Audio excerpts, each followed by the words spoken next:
मु धन्यवाद दूची रेल मंत्री वैष्णव को से जहाँ कहते से कर बरगढ़ एवं बरगढ़ पाई 4,324 कोटी टंका मंजूर करिसंती रेल प्रकल्प पाई एवं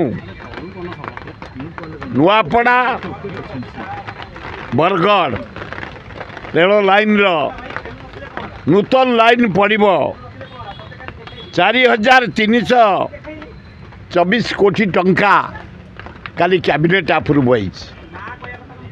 मु नरेंद्र मोदी प्रधानमंत्री की धन्यवाद दूची रेल मंत्री वैष्णव को धन्यवाद दूची धर्मेंद्र प्रधान को धन्यवाद दूची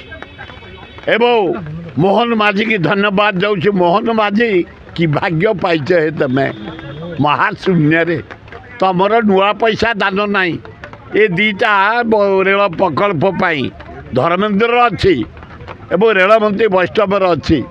जहाँ काली कैबिनेट प्राइम मिनिस्टर अप्रूव करते ओडिशावासी तरफ मु अभिनंदन जनाऊँगी। धर्मेंद्र प्रधान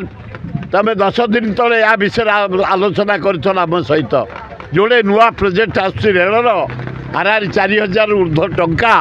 बरगढ़ कथा कही मु अत्यंत खुशी नुआपड़ा कथा कही अत्यंत खुशी।